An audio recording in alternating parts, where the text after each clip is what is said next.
모든 영상에 소개하는 내용들은 각자의 판단에 맡깁니다. 리 에이스 채널은 항상 모든 영상에 있어서 유료로 하는 것들은 신중하게 결정하시는 것이라고 말씀드립니다. 아울러 무료로 하는 것들 역시 각자의 판단으로 선택해서 결정하시는 점이라는 것을 강조드립니다. 안녕하세요, 리 에이스입니다. 자, 여러분들 이번 시간은 파이코인 코어팀의 멤버 의견과 1파이당 가격 그리고 세금, CBDC 뭐 이런 내용들에 대해서 주로 한번 살펴보는 시간 가져보도록 할게요. 일단은 파이코인 코어팀 분이 이제 멤버분이 이제 의견을 주셨는데, 사실 이 의견이 막 엄청난 의견을 주고 이런 건 아니에요. 현재 지금 보니까 파이코인의 메인 화면도 또 바뀐 상태. 그래서 이제 어저께 제가 잠깐 영상을 올려드린 게 있는데, 그 퍼즐을 맞춰보니까 이런 이유가 있더라고요. 왜 이런지. 그리고 오늘 제가 자정에 올려드렸던 그 뉴욕 관련 영상도 한번 보시면 아시겠지만, 일단 가격에 대한 부분은 여전히 뭐 우리나라 사람들 다 마찬가지로 민감하다라는 걸 알 수 있습니다. 영상 한번 끝까지 보시면서 어떤 내용들이 있었나 하나씩 하나씩 천천히 살펴보는 그러한 시간을 좀 가져보도록 하겠습니다. 자, 일단은 뭐 시장 분석 몇 가지만 좀 해보도록 할게요. 현재 이제 돌아가고 있는 이런 상황들을 좀 알아야 되는데, 여러분들 지금 보시는 것처럼 뭐라고 뭐라고 써 있잖아요. 근데 이게 뭐냐면은 이 스페인 국세청에서 대차 대조표가 암호화폐 자산 5만 5천 달러를 초과하는 경우, 우리가 5만 5천 달러를 초과할 때는 요거에 대해서 스페인 시민에게 해외 암호화폐 플랫폼에 대한 암호화폐를 신고하도록 하는 그런 세금 양식이에요. 세금 양식. 여러분들 5만 5천 달러라는 게 뭐 어느 정도 금액일까요? 라고 하시겠지만, 그렇게 막 엄청나게 큰 금액이면 큰 금액이라고 할 수 있어요. 자, 1,300원 정도. 1달러 한 1,300원 정도 잡았을 때는 대충 한 5천, 6천만 원 정도? 7천만 원이네요. 7,150만 원 정도 되네요. 이 정도 이제 초과를 했을 때는 세금 양식을 발행한다. 우리나라도 어떻게 보면은 요런 거를 보면서 파이코인에 대한 세금도 가능성이 아예 없진 않겠구나. 좀 이걸 좀 느껴볼 수가 있어요. 그쵸? 나중에 1파이당 뭐 31만 4,159달러, 뭐 터무니없는 가격이다 뭐다 얘기할 수도 있고, 아니면 1파이당 만 원으로 잡고, 아니면 1파이당 뭐 300원으로 잡고, 500원으로 잡고, 다양해요. 1파이당 10만 원으로 잡는 경우도 있고. 자, 이런 경우의 수에 따라 우리가 세금 부과가 될 수도 있겠다라는 거를 한 번쯤은 생각해 봐야 돼요. 물론 이거에서 불로소득이다. 그쵸? 무료채굴로 난 했다라고 얘기할 수 있겠지만, 그건 이제 정부 정책, 방침에 따라 좀 달라질 수도 있어서 24년도는 좀 복잡한 한 해가 될 것이라고 좀 생각을 합니다. 경우의 수를 좀 많이 봐야 될 것 같고요. 자, 한편 또 이런 내용도 있어요. 자, 사우스다코타 이쪽에서 X가 송금 서비스 라이선스를 받았어요. X가 뭐냐면 트위터 얘기하는 거죠. 트위터가 이쪽에서 송금 서비스 라이선스를 받았다고 하니까, 이거에 따라서 본격적으로 뭔가 이런 결제 시스템이라고 해야 될까요? 트위터가. 근데 트위터가 보니까요, 최근에 여러 가지 결제 시스템도 도입이 되는 것 같고, 그 다음에 뭐 수익 시스템, 수익 창출 시스템 이런 것도 있긴 있더라고요. 근데 요거에 비해 생각보다 그렇게 효과는 떨어지는 것 같아요. 다른 것들에 비해서 뭐 유튜브라든지 차라리 인스타가 나은 것 같기도 하고요. 제가 느끼기엔 그래요.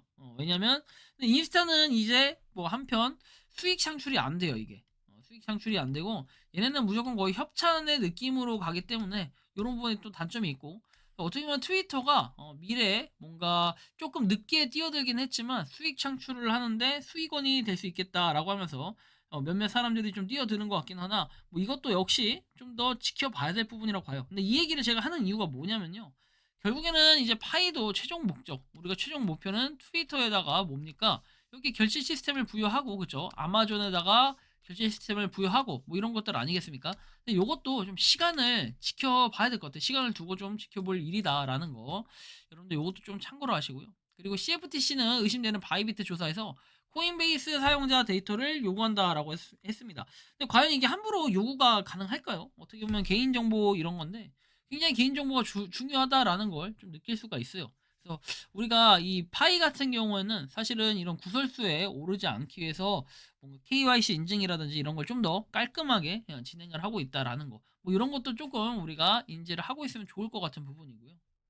자, 바이낸스 US 이제 창펑 자오에 대해서 이제 얘기가 나오는데, 여기 보면 이사의 의장직에서 물러나기로 결정을 하고 대리인 계약을 통해 의결권을 양도했고, 이에 따라서 회사에 대한 그 지분이 순수하게 경제적인 거고, 바이낸스 지배 구조에 관여를 하지 않겠다라는 내용이에요. 그래서 이제 결론적으로 여러분들 바이낸스 옛날에는 창펑자오 딱 이렇게 했는데 이제는 바이낸스 하면은 창펑자오시는 뭔가 역사 속에서 사라지는 이런 느낌이 좀 들 수도 있겠어요. US에 대해서 바이낸스 US는 그렇다라는 거 여러분들이 좀 알아두셔야 될 부분이라고 봅니다. 근데 제가 며칠 전에 설명을 해드렸지만 결국에는 파이코인이 그러면 바이낸스 상장 가능성이 좀 줄어드는 거 아닌가요? 하시겠지만 그렇지도 않다라는 거 이미 이전에 설명을 해드렸다라는 걸 좀 알고 계시면 좋겠고요. 테스트넷 대시보드에 이제 노드 순위를 보면은 31,006 해가지고 약간 오른 것 같기도 하고 하여튼 3만대에서는 좀 바뀌어서 31,000인데 여기서 좀 주춤하고 있는 모습들이 보여요. 전체적으로 노드가. 근데 2위에 보면 이제 일본. 자, 일본 같은 경우에 뭔가 파이에 대한 소식이라기보다는 간접적으로 재무성에 대한 내용이 나오는데요. 일본 재무성은 24년도 회계 연도에서 17년 만에 처음으로 정부의 연간 예산 제안에서 채권에 대한 추정 이자율을 인상할 예정이라고 얘기를 해요. 뭐 이만큼이나 뭔가 인상을 한다라는 것은 이런 분위기적인 걸 좀 살펴봐야 되겠는데요. 그만큼 일본도 어느 정도 지금 타격을 입고 있다. 뭐 이런 느낌으로 좀 받아들일 수 있을 것 같고요. 한편 비트코인도 보니까 코인이 약간 주춤하고 있는 이 모습입니다. 이건 일분봉인데요. 지금 1일로 봤을 때는 좀 오른 것 같은 이런 느낌이 들지만 지금 일분봉으로 봤을 때 그래서 좀 시장이 약간 주춤하는 이런 느낌이 쭉 있어요. 자 보시면 쭉 빠졌죠. 쭉 해가지고 이런 느낌으로 좀 가고 있는데 뭐 일단 이따 9시에 또 어떻게 될지 이런 상황도 지켜봐야 되겠고 전 현재는 지금 무포 상태긴 합니다. 무포 상태긴 하고 이 블러 같은 거 보세요. 진짜 많이 빠졌죠. 이런 것들도 한번 좀 고민해 볼 필요가 있겠고요. 자 이제 본격적으로 파이에 대한 내용 몇 가지 한번 살펴볼 건데 인도 커뮤니티 파이 네트워크 프로모션 이벤트 해가지고 나옵니다. 여전히 파이 코인을 향한 그런 열정, 열망, 갈망 뭐 이런 것들은 어쩔 수가 없는 것 같아요. 그쵸? 어쩔 수가 없고 정말 많은 인원이 이게 파이 코인을 하고 있다는 증거이기 때문에 다른 것들보다도 파이 코인에 대한 이런 뛰어난 요런 커뮤니티 활성화 이런 것들은 진짜 다른 프로젝트에서도 하나씩은 배워야 될 것 같아요. 파이의 가장 큰 강점이라고 할 수 있겠죠. 다음 내용도 보면은 이렇게 파이 네트워크로 일부 기한은 암호화폐 산업의 혁명을 경험하게 될 것이며 이제 막 시작일 뿐이라고 이렇게 얘기도 합니다. 그래서 모여가지고 핸드폰으로 뭔가 하고 있는 이런 모습도 좀 살펴볼 수 있어요. 그렇죠? 이런 걸 봤을 때 진짜 파이코인의 전망은 엄청나게 대단하다, 그죠? 긍정적이다라는 이런 느낌 다시 한번 받을 수 있을 것 같고 다음 내용 보면은 우리가 지금 뭐 이름을 짓는 이벤트를 하고 있는데 이게 이제 보니까 어저께 뭐 영상이 4시간 전에 올라왔다라고 해서 제가 말씀드렸는데 사실 이걸 따져보니까 그 4시간 전에 올라왔던 건 아니고 과거에 올라왔던 건데 이걸 최근에 또 이렇게 새로 고침식으로 해서 올렸더라고요. 그러다 보니까 뭐 그런 내용들이 좀 있는 것 같은데요. 자, 한편 아마존에서 이 아이폰 스트랩을 이 가격에 샀다라고 해서 0.09파이에 샀다라는 이런 내용까지 나와요. 아마존에서 샀다. 조금 특이하기도 한데 아마존과 뭔가 파이를 엮기 위한 뭔가의 이건 하나의 퍼포먼스 정도로 좀 볼 수 있지 않을까 싶습니다. 지금 당장에 파이 코인을 가지고 아마존에서 직접적으로 100% 결제가 된다든지 결제 지원을 한다든지 그 화폐를 그런 건 아니잖아요. 그런 거 좀 인지를 하시고요. 거래 기록이 좀 모호한데 파이오니어가 0.000477 파이를 사용해서 중고 HP 노트북을 구매했다라는 이런 내용이 있습니다. 거래 기록이 좀 애매하다라고는 하는데 이런 식으로 HP 노트북을 거래했다. 참 보면 뭐 한편으로 누구한테는 이게 터무니없는 가격이라고 얘기할 수도 있고 뭐 누구한테 굉장히 큰 가치의 그 값어치다라고 얘기하는 사람이 있을 수도 있는데 어떻게 보면은 이런 사람들은 이제 파이코인을 갖다가 정말 가치가 높은 이런 식으로 좀 평가를 하는 사람들이 아닐까라는 생각이 좀 들기도 해요. 한편 이런 내용도 나와요. 아마존 덕분에 뭔가 하나가 더 추가가 됐다. 자, 벨트를 파이용으로 구매를 했다라고 해서 파이코인을 가지고 이렇게 벨트 구매했더니 이거를 과대 광고 사기 가짜 개척자라고 얘기를 한다. 그래서 이거를 언제 믿게 되냐라고 얘기하는데 뭐 믿고 안 믿고는 각자의 차이인 것 같아요. 근데 이분은 아이폰 스트랩을 갖다 그렇게 샀는데 이 벨트가 얼마짜리 벨트인지까지는 알 수 없지만 명품이나 이런 건 아닌 것처럼 보였어요. 그냥 일반적인 그 뭐랄까요? 일반적인 그냥 벨트에 불과한데 뭐 이것이 뭐랄까요? 이파이에 얘는 결제를 했고 그다음에 저거 뭐죠? 아까 스트랩 이거는 0.09파인가 이렇게 결제를 했다고 하는데 뭔가 단가가 좀 안 맞는 듯한 그런 느낌이 좀 들어요. 그러다 보니까 이제 아이헤이트 잼이 이렇게 얘기를 합니다. 이분 이제 코어팀 멤버기도 하죠. 이분이 보면은 제발 파이 값을 지시하고 그것을 다른 사람들이 따르도록 전 세계적인 합의 가치로 가정하지 말아라. 파이의 값은 시간에 따라 유기적으로 발전을 하고 그만큼 간단하다. 거래 중에 개척자들은 파이 가치의 관점에서 그들에게 어떤 뭔가 항목이나 서비스 가치가 있는지 결정할 수 있고 그들은 협상을 하고 합의를 할 수 있다. 절대 누구도 파이의 가치를 좌우하고 사람들이 그 가치를 채택하도록 강요할 수가 없어요. 그들이 구매하거나 팔기를 원하는 서비스, 거래 파이의 가치에 동의하지 않는다면 그들은 다른 곳에서 자유롭게 거래를 할 수 있습니다. 글로벌 컨센서스 가치라고 주장하는 31만 4,159달러 얘기하는 거죠. 이것이 얼마나 우스꽝스러운지를 보여주고 미래의 가치를 논하는 것은 좋지만 다른 사람들의 가치를 결정하는 것은 좋지 않다. 채팅방에서 핵심 팀을 대표하고 그리고 무시하는 뭐 이런 또한 행동이 멋지지 않다라고 이렇게 아이 헤이트 잼씨가 얘기를 합니다. 자, 어쨌든 좀 참고해서 보시면 될 것 같고 다음 내용 넘어가 볼게요. 지금 파이 이제 메인 화면 뭐 이게 또 잠깐 변경이 또 됐었어요. 그랬다 다시 이제 원복이 된 건데 이것도 여러분들 내용을 보시면 그렇게 큰 내용이 있거나 이런 건 아니에요. 11월 28일에 나왔던 내용이고 파이오니어 막 이런 창의적인 제안을 보내주신 파이오니어 분들에게 감사하다. 코어팀은 귀하의 의견을 적극적으로 검토를 하고 있고 이름 발표와 이벤트에 대한 자세한 정보를 다시 찾아오겠다. 그래서 이 비디오를 봐라 이런 얘기인데 사실 이 비디오 최근에 이제 어저께 4시간 전에 올라왔다라고 해서 올려줬었는데 사실 2주 전에도 이거 똑같은 내용이 올라왔었고 좀 뭐랄까요? 그냥 그런가 보다 하고 넘어가야 될 것 같아요. 이거는 그냥 그렇습니다. 이건 현재는 이렇고요. 자, 그리고 마이닝 보상 관련해서는 1198만 개, 거의 한 1200만 단계가 늘어났죠. 1200만 파이. 그쵸. 발음도 안 나옵니다. 죄송합니다. 자, 1200만 파이 가량 이렇게 늘어났고 그리고 지갑도 2만 개가 늘어났는데 뭐 이거에 따라 인증이 계속해서 되고 있고 또 마이그레이션이 이루어지고 있다라는 이런 증거잖아요. 그러니까 한번 좀 더 이 추이를 놓고 봐야 되고 이게 이제 계속해서 증가 추세로 간다고 하면요. 진짜 지금부터 진짜 시작일 수도 있을 것 같다라는 이런 느낌이 듭니다.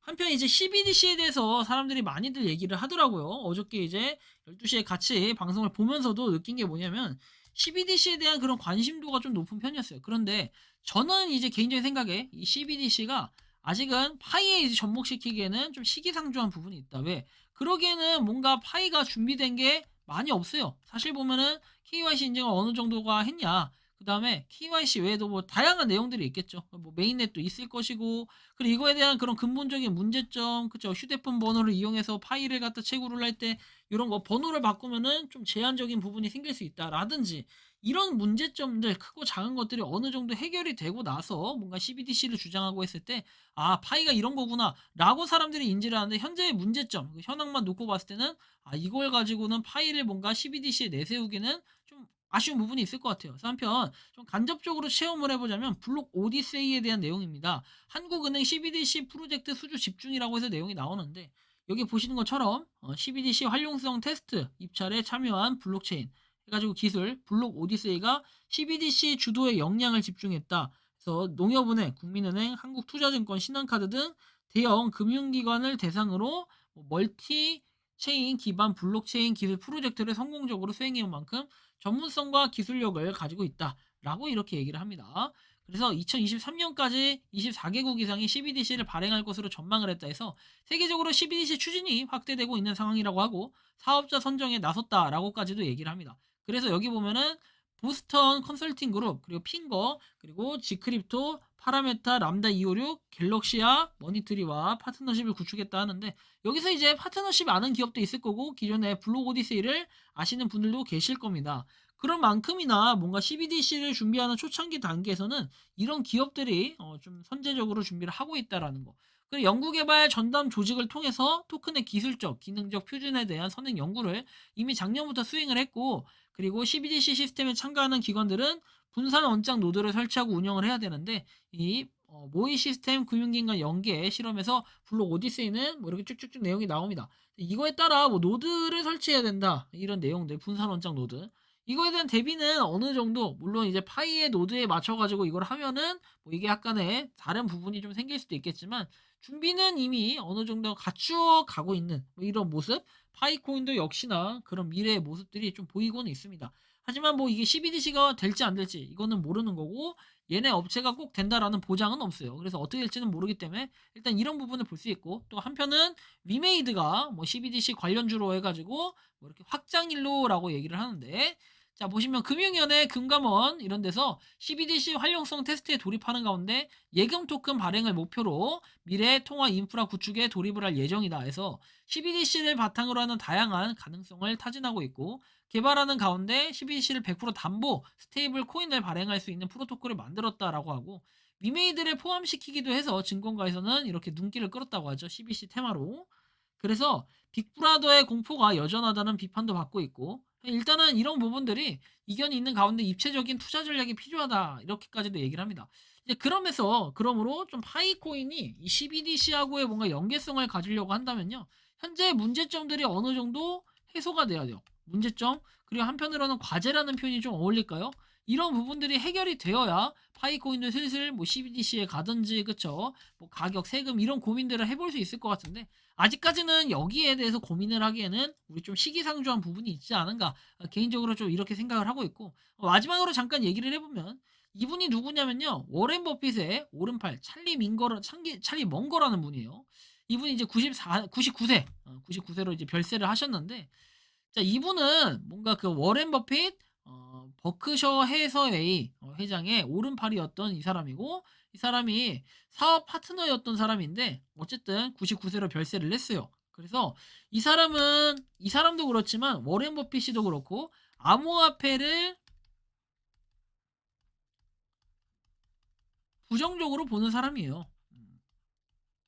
그리고 이 사람 역시도 반대론자인데, 미국 정부가 중국처럼 암호화폐를 금지해야 된다, 암호화폐는 무조건 어리석고 미친 도박이라고 말을 한 적이 있던 사람이기도 합니다. 근데 이럼에 따라서 여러분들은 지금 보는 우리의 암호화폐, 여러분들 아마 대부분이 이 영상을 보시는 많은 분들이 그 코인이라는 걸 잘 모르고 그냥 파이코인이라는 걸 알아서 블록체인에 관심을 갖고 코인에 대해서 공부를 하신 분들도 계실 거예요. 하지만 이 암호화폐가 무조건 어리석고 미친 도박이라고 얘기를 했던 워렌 버핏이, 이제 워렌 버핏과 그 주변의 지인 워처그루 씨, 뭐 이런 분들에 따르면, 이런 분들은 결국에는 어떤 생각을 가져야 될까요? 우리는 이런 분들의 말이 아예 틀린 말은 아니었다. 왜? 결국에는 자 보시면은 그냥 단면적으로 봤을 때 정말 아무것도 가치가 없는 게 8천까지 뛰었다가, 그죠? 다시 지금 뭐쭉 내렸다가 뭐 1000 뭐 이렇게도 내렸다가 다시 5천만 원이 돼 있는 상태예요. 그래서 이런 걸 봤을 때 진짜 코인 시장 자체는 미친 도박. 사실 이 표현 자체가 되게 과격할 수 있겠지만 저는 이 표현이 어느 정도는 맞다고 봅니다. 하지만 여러분들 지금 여기에 돈 들어가는 거 있나요? 파이코인은? 파이코인에 돈 들어가는 게 있다면 아마 여러분들이 따로 파이를 구하기 위한 노력을 하고 있는 것이고, 그렇게 하지 않는다면 우리는 24시간에 한 번씩 채굴을 하는 그런 채굴자들이에요. 그렇죠? 파이오니어들입니다.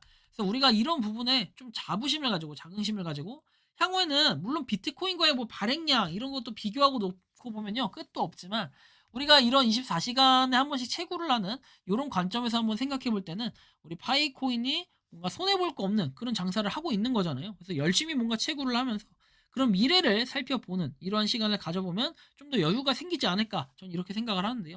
여러분들이 생각하는 파이코인은 어떠십니까? 자유롭게 여러분들의 의견을 댓글로 남겨주시면 좋겠다라는 말씀 드리면서 이번 영상은 여기서 마치는 걸로 하겠습니다. 도움이 되셨다면 구독과 좋아요, 알림 설정 부탁드리겠습니다. 리 에이스였습니다. 감사합니다. 평소에 궁금하셨지만 내가 시도해보기 어렵거나 시간 낭비하고 싶진 않고 새로운 제보를 해주실 분들께서는 아래의 주소로 메일을 보내주시면 제가 해결해드리겠습니다. 단톡방은 유튜브 검색창에 소통창구를 개설했습니다를 검색해주셔서 확인하시면 됩니다. 아울러 채널 멤버십 가입 시 다양한 혜택을 누리실 수 있으니 참고해주시기 바랍니다. 시청해주셔서 감사합니다.